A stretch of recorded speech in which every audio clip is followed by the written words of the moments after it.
கூட்டத்திற்கு கூட்டம் வராமல் போய்விட்டது. அதுக்கப்புறம் தான் திராவிட முன்னேற்ற கழகம் ஒரு புதிய முயற்சியை கையாண்டது. கூட்டத்துக்கு வரணுமா, இந்த எந்த ஒரு சொந்தையில் நடக்கா, பக்கத்துல சுத்தி இருக்க கிராமம் இருக்கு பாருங்க, பஞ்சாயத்துல சாயங்காலம் தண்ணியை நிப்பாட்டிடுறாங்க பைப்ல. அங்க ஒரு வண்டி திமுக கிளைச்சலாளர் போவான், 200 ரூபாய் 200 ரூபாய் இறங்க, வண்டியில இருங்க, வண்டியில வந்து 200 ரூபாய் 200 ரூபாய். இங்க வேற தண்ணி வேலை நம்ம அக்காம இருக்கு, என்ன 200 ரூபாய் கூட்டத்துக்கு வந்தீங்கன்னா 200 ரூபாய். அங்க ஆம்பளை வரும், அப்ப எங்களுக்கு கோட்ரு கோட்ரு கோட்ரு கோட்ரு. அப்படிதான் வண்டி ஃபுல்லாயிரும். சர்ன்னு வந்து இறக்குவாங்க. இவங்க நம்மளால உட்காந்துட்டே இருப்பாங்க. என்னடா எப்ப மணி 9 ஆகும், சீக்கிரம் கிளம்பலாம், ஏன்னா 200 ரூபாய் சரியா போச்சு. சரி, இவன் என்ன பேசுறாரு, ஏது பேசுறாரு, எதையும் கேட்பதல்ல. அப்படியே காசு கொடுத்து கூட்டம் கூட்டிட்டு இருந்த அந்த அரசியலை மறுபடியும் முதலில் இருந்தது போல காசு கொடுக்காமல் நல்ல கருத்துக்காக தமிழ்நாட்டில் இப்பொழுது ஒரு கூட்டம் கூடுகிறது என்றால் அது நாம் தமிழர் கூட்டம் மட்டும்தான். நான் விளையாட்டுக்கு சொல்லல, சொரண்டை மண்ணிலே சொல்றேன். நாளைக்கு இங்க ஒரு கூட்டம் நடக்க போகுது.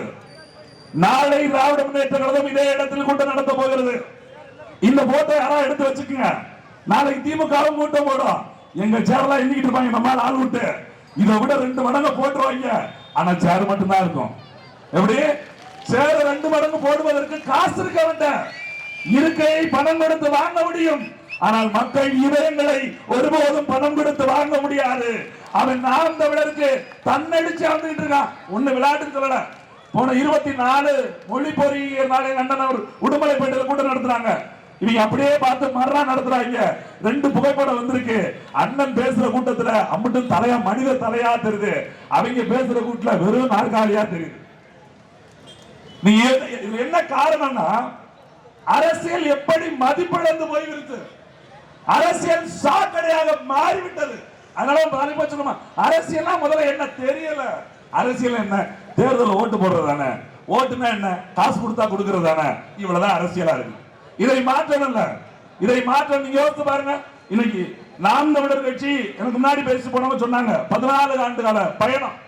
14 ஆண்டு கால பயணத்துல இன்னைக்கும் சுத்தி இருக்கிறவங்க மனசுல ஒரு கேள்வி தெரியுமா, நீங்க ஜெயிச்சிட்டீங்களா, ஏதாவது ஜெயிச்சிருக்கீங்களா அப்படிலாம் கேட்டுட்டா. உண்மையிலே சொரண்டை மண்ணும் சொரண்ட மண்ணுல தென்காசி தொகுதி இந்த இடத்துல கூட்டம் போடுறதுக்கும் இந்த இடத்துல பேசுறதுக்கு ரொம்ப மகிழ்ச்சியா இருக்குது. ஏன்னா தமிழ்நாடு முழுக்க ஏதாவது ஒரு வெற்றியை பெற்றுவிட மாட்டோமா என்று எண்ணிக்கொண்டிருந்த நேரத்தில் என் மாவட்டம் தென்காசி மாவட்டத்தில் தென்காசி சட்டமன்ற தொகுதியில் சுந்தரபாண்டியபுரம் பேரூராட்சியில ஒரு கவுன்சிலரை முதலாக நாம் தமிழர் கொடுத்த மக்கள் இருக்கிற இந்த தொகுதியில் நான் பேசுவதற்கு மிகவும் பெருமைப்படுகிறேன்.